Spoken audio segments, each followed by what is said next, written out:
Hello and welcome. This is Wonderbread, DTArtman Movies. This is a new web series we've decided to create that, well, we're going to talk a lot about movies. Yep. But more importantly, we're going to talk about the reliability of review scores on those movies, particularly from Rotten Tomatoes. Now, the reason why this is being done is partially because us idiots like to talk a lot about movies. Pretty much. But we also have very differentiating opinions from the majority of consensus-based websites. And we also feel as if Rotten Tomatoes swerves the opinion of the audience, making them not go see a movie because of their scores. Like, one of the primary factors in that is, like, you can give a positive review, you can give a negative review, but you can't give a mixed review in between. So, like, if there was a mixed review option, we feel like the scores would be more accurate, but we as hardcore cinephiles are going to, we're going to go very in detail about, you know, what we like and don't like about the movies to give you a good recommendation. That way you don't have to listen to newspaper critics, because we don't like them all that much. I mean, we're a lot harsher than they are, but we're more on the nose and honest. I like to think that's how big my ego is. Yeah. So apart from that, the movie that we've decided to talk about today was Batman vs. Superman: Dawn of Justice.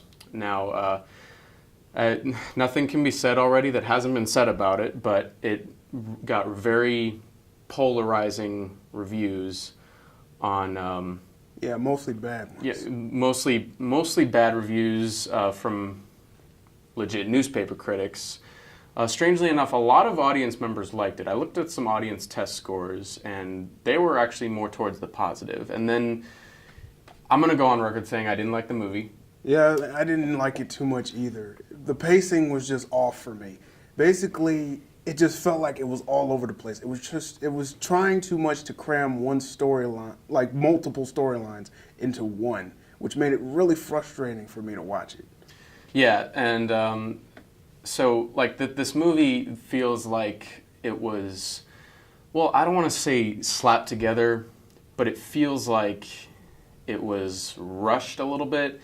I felt like there was some studio interference, and part of that is Zack Snyder's fault, because at this point he's a powerful enough filmmaker to have sufficient control and demand sufficient control. For example, Watchmen. Yeah. If you haven't seen Watchmen, Watchmen is about a group of superheroes going through the trials and tribulations of the consequences of their actions as far as vigilantism, if you haven't seen the movie. Zack Snyder beautifully directed that movie because he handled it as if it was the graphic novel.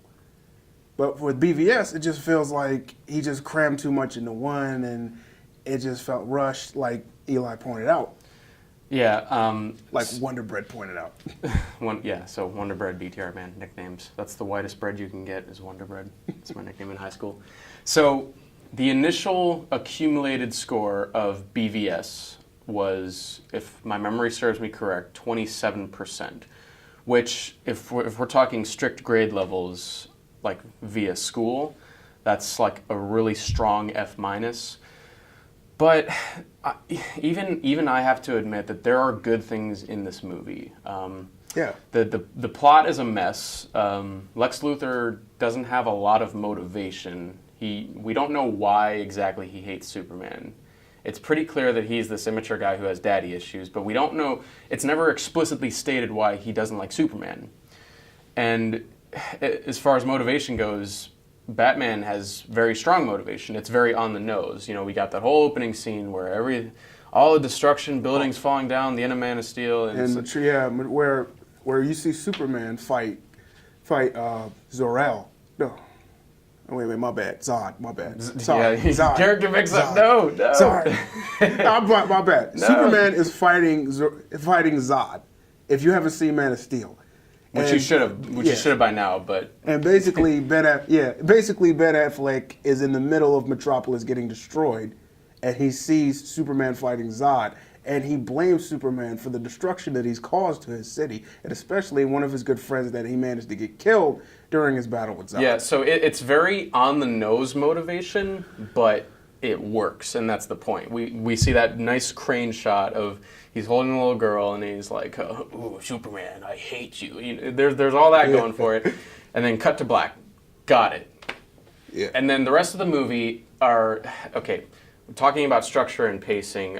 Pacing can, in most cases, make or break your movie, right? Definitely. So, like, the pacing of Batman and Superman, there's spectacular opening credits. I really liked Hans Zimmer's score. I really liked added to that. Yeah. Spectacular opening 10 minutes of it, maybe 15. I can't remember exactly.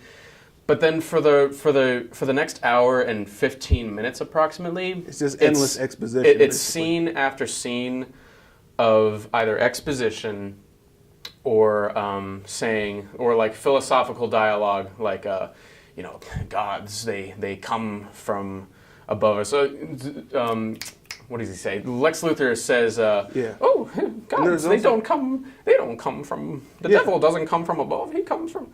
Oh, and there's also this encounter. There's all this nonsense with Lex Luthor, but go on. And there's also this encounter with Lex Luthor, Bruce, and Clark coming together, and he's like, "Ooh, Bruce Wayne meets Clark Kent." Oh, I love it. I love it. I love it. Yeah, it just seems like he was too. It seems like the character of Lex Luthor in this movie was basically just too clowny-like. It's almost he was like the Riddler or almost like the Joker. Yeah, but it's he more like those two. It was very off-putting, and I was watching this movie with my little brother, who's actually, my little brother hates every single movie on the planet, but like he watched this movie, and every time Jesse Eisenberg was on the screen, he was just like, it was very cringeworthy. I never imagined him as Lex Luthor, really. I like Jesse Eisenberg, but I don't like him to play a very iconic villain. As we've known Lex Luthor for over the years, he's basically calculated. He's very suave and calculated. I probably mispronounced that word, but yeah. he's very smooth. He's like, oh, Superman, hey, He's calculated. He's exactly, and he's very devious with his plans, but he's not like an over the top thug like. Jesse Eisenberg is all jittery, almost as if he's on cocaine or something. Or if he's on some very strong coffee. The most damning thing about it is it makes Kevin Spacey's performance of Lex Luthor look fucking awesome. Pardon my language, but Kevin Spacey was Lex Luthor in Superman Returns. If you haven't seen that one, with Brandon Routh. Sorry, with Brandon Routh as the titular character, Superman. If you haven't seen that movie, it's not really as good as the other. We might do it on a future episode, but yeah. As far as other performances go, I think it's fair to say that Ben Affleck is the best part of the movie. Well, Gal Gadot's performance as Wonder Woman was also good. Well, I mean, we're making this in late 2017, which means we both have already seen Wonder Woman. So this is a review thing that's kind of late, but at the time of seeing the movie, I thought that Wonder Woman was shoehorned in.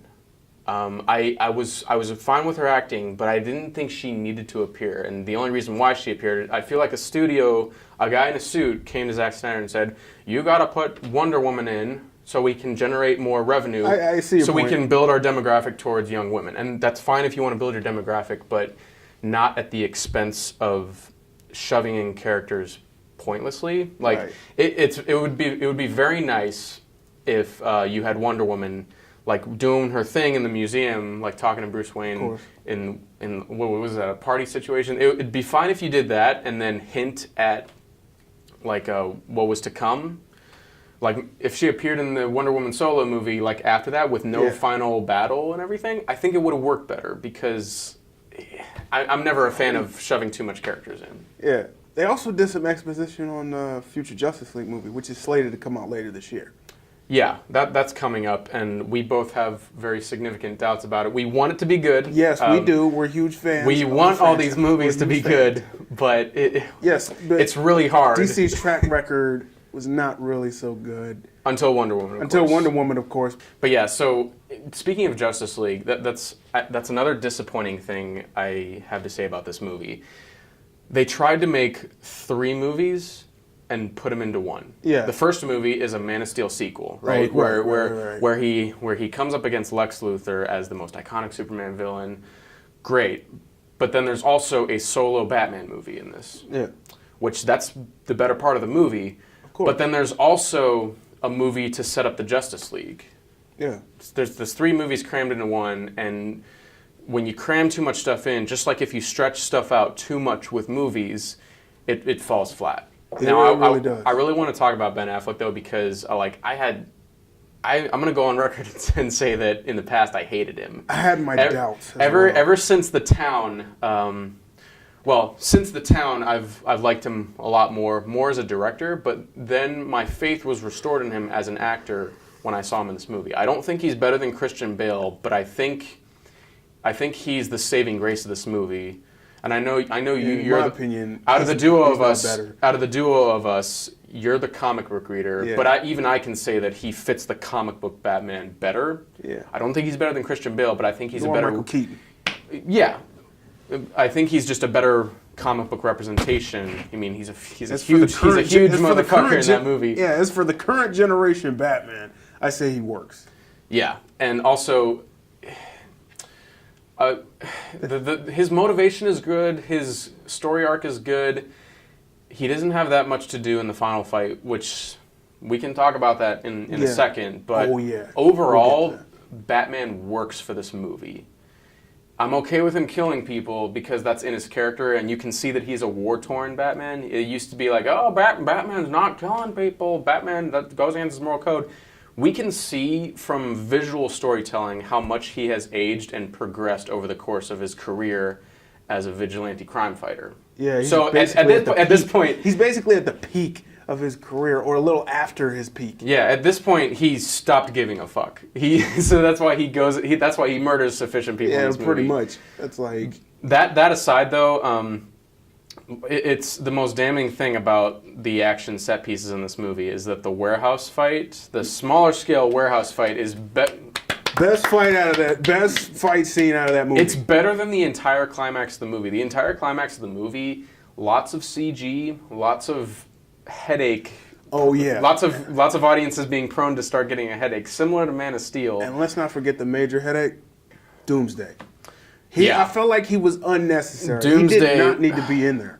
Doomsday, I don't know. Like it.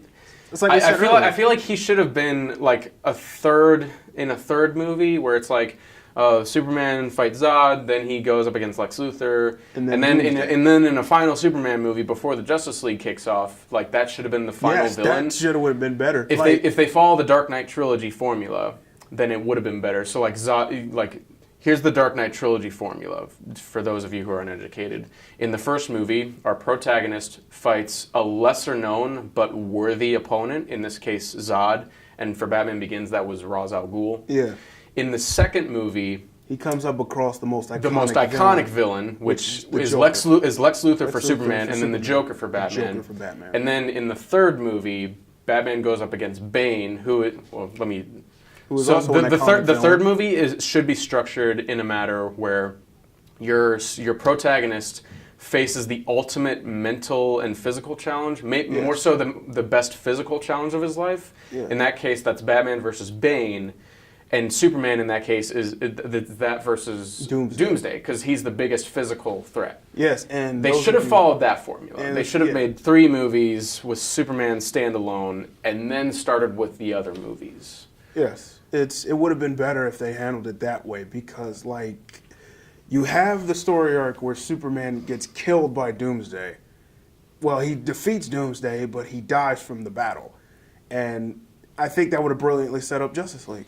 Yeah, in a third movie story arc. It would. Then you can conclude his story arc appropriately, and then you can go into more renditions of the Justice League. Put him up in a larger ensemble team movies. Now, about the tone of the movie, I'm perfectly okay with it. There's lots of critics out there who is like, oh, this is a very grim movie, lacks any and all humor. I'm actually okay with that because me personally, I watch lots of hardcore movies, and I'm okay with a dark tone. Batman, you can't make for kids anymore. It's simply not possible. It won't sell to the mass audiences. So the tone is fine.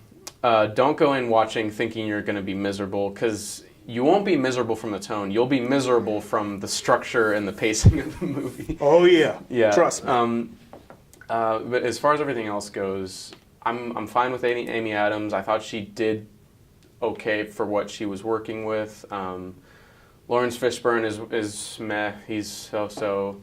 All the other actors in the movie, Yeah. You know, Jesse Eisenberg's a miscast, obviously. I don't think he should have played. I don't have a problem with Henry Cavill's Superman. I think he fits it. Actually, well, Henry Cavill's Superman, it's not a likable Superman, but that's fine. It fits in with the tone. I don't like Henry Cavill's performance so much as I like the idea. I'm okay with having, you know, politics being incorporated where, like, must a Superman exist? I like that portion of the movie. But Henry Cavill's acting, he looks like he's trying to take a poop every time he's angry as Superman. Pretty much. Like, when he's pulling off the mask of Batman, he's like this. He's like...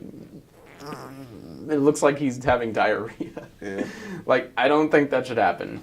And we got a scene in there that's not really explained, where Batman sort of sees a vision of Flash coming from the future. Oh yeah, too many fucking. It seems like they never really explained that, and they released the extended cut when they released the Blu-ray, and they really didn't explain why he all of a sudden saw a vision of Flash coming in from the future. Oh, that's another shitty thing. So, the movie's 2.5 hours, and that's already pretty long. Yeah.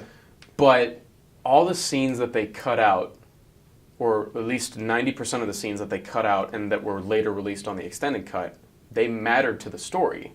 Of course. Why the fuck would you cut out scenes that matter to the story? Cut out some of the dumb action scenes that don't make any sense in favor of story. That would make more sense. There's a part in this movie at the very end where Jesse Eisenberg, in all of his cringeworthy gloriness, he yells at Batman, and he's like, and he is coming, and you know he plays the pronoun game basically. Who is coming? We don't know. But in the extended scene, it's revealed that he was communicating with the character Steppenwolf from the comics, and I know nothing about him. I know you read comics more than I do. I know he's a big bad villain though, and that he was in the extended cut. He was set up as like this little Man of Steel hologram, the metallic hologram that they used in the last movie. Pretty much, yeah. We see in a deleted scene Jesse Eisenberg communicating with him, and then that's why he later says to Batman, "And he is coming." But they cut that out in the theatrical release, so all the audience is like, "What the fuck?" I mean, with that thought in mind, I thought initially he meant Darkseid, but yeah. Then it's like, no, I guess they're gonna save Darkseid for even if we can't tell who the villain is, at the very least they set up something for the audience to understand. Yes. It's just another sad example of studio meddling where they think people will not go see a 3-hour movie because we gotta tighten it up, we gotta trim the fat, we gotta put as much action in there as possible, having not filmed enough action scenes for all the people who crave action. Yeah. And at the same time, I'm one of them. Yeah. Yeah. At the same time, sacrifice all the deleted scenes that build on the story. Yeah. I would go on record and say I'm a fan of action. Always have, always will be. But I do care about the story at the same time. Because if your story is good, your fight scenes turn out better because there's more there's more depth on them, there's more emphasis on them, you know why they're fighting, there's more to relate to. Yeah. There's more to relate to and there's more motivation. But 3-hour movies, like large scale ones, have been actually very successful. Like the reason why you shorten up a movie, that studios shorten up a movie, is so we can have more show times out of the day for a theater. And I've actually worked at a movie theater before, so I can attest to this. There's more of that to go for. And so shortening up the runtime grants you more show times, and more show times equals more revenue. So 3-hour movies in general don't exist a lot because of that reason. Yeah. But, you know, Wolf of Wall Street, Lord of the Rings, The Dark Knight Rises almost was 3 hours. Casino a lot of 3-hour movies were very successful. Casino was like 3 hours. Yeah, so was Goodfellas. Yeah. She with you? I thought she was with you. So, yeah, 3-hour movies, they work. I mean, most 3-hour movies in this past decade, in the 2000s decade, not including pre that era, most of them have been tentpole, big budget based movies. Most of them, if all of them, if not most of them, have worked. The last successful one that was theatrically released in theaters was Wolf of Wall Street, and that made a shit ton of money, even for an R-rated movie. Yeah. So that's why I can't understand. I understand it, but I don't think studios should trim down superheroes to be like shorter. Like there's a lot to cram in, but Batman vs Superman should have been 3 hours. Make the pacing better, but if you're going to cram all that stuff into one movie, it has to be 3 hours. Yes, and hence the special edition release. And you could have slowed down on some of the exposition and the unnecessary scenes that we did not need. You could have put the scenes that you deleted in the movie, like you stated earlier. Yeah. So we've ripped on this movie quite a bit. There's some things we like. It's not a terrible movie. It's not unwatchable. It's not unwatchable, but I am gonna still say that it is a bad movie. It's not terrible. It's not a piece of shit. No, of course not. But it's a lots of improvements could have been Lots of improvements could have been made. So after all this debate and debacle, Derrick, original score on Rotten Tomatoes is 27, if I remember correctly, and that's as of the making of this video. What is your alternative score? For me, after all this discussion, I mean, for me personally, I probably have to give it like a 36. 36, maybe a 37. Okay, so that's still a pretty strong F- if we're talking grades, but. No, I respect that. I'm going to go ahead and say that, I rewatched this movie to assess it, to, take in knowledge for this web series that we're making. And I actually like it better than Man of Steel. I rewatched Man of Steel, and I thought I actually disliked it more the second time I watched it. So I'm going to give BVS my personal final score of 45, and if we're averaging out both of our scores, that's somewhere in the middle, along the lines of 40.5%, 41%. I'll calculate it later and subtitle it here on the screen. Yeah. But yeah, so that would be our final score for Batman vs Superman: Dawn of Justice. Critics trashed this movie across the board, nearly across the board. But watching this, if you did decide to go watch it. If you haven't seen it yet, which you already have, I know everyone has pretty much seen the movie. You should have already seen it. But if this is going to be your first time seeing it, watch the special edition 3-hour cut. Number one, and number two, look for the good moments that we mentioned, because they actually outweigh them. They outweigh some of the negatives of the movie. There's mostly negative aspects, but there's some things to get out of it. And the last thing I would recommend that I didn't talk about too much in this episode. The soundtrack. Yes. Hans Zimmer and Junkie XL. They nailed it. If there is one saving grace in this entire movie, other than Ben Affleck or the warehouse fight, whatever we talked about, it's the music score. It's very bombastic, as superhero movie music scores need to be, but then also, for the opening sequence, Hans Zimmer and Junkie XL, they write this beautiful piano orchestra piece that details Bruce Wayne's parents' death. The Wonder Woman guitar. That we did not need again. Well, we did not need again, but the music made that scene that much better. I mean, I get what you're saying, but I'm sick and tired of them sticking his parents' death in there again and again and again. I mean, if there's new people that have not seen anything about superheroes as far as the comics, as far as the TV interpretations, most of us have. I mean, I get it if you want to stick it in there, but for the most of us who have seen it millions of times through not just television shows with Adam West, but with animated interpretations as far as Bruce Timm with his interpretation of Batman the Animated Series. So it's I feel like we don't need that again. Well, be that as it may, music score, easy positive of this movie. The Wonder Woman theme, the guitar stuff is really intense. Yeah. And then Lex Luthor's really deep, low-frequency piano theme is also it's pretty interesting to watch. I hate that character, hate the portrayal of him, but the music is very well designed towards his character. Yeah. So, all in all, my personal final score for BVS is 45, Derrick's is 36%, so we're slightly in disagreement. We want these movies to be good. It's don't get the wrong idea. Yeah. So I want Justice League to be good. But I have my doubts about it. We have our doubts. So until next time on WDM, Wonderbread, DTArtman Movies,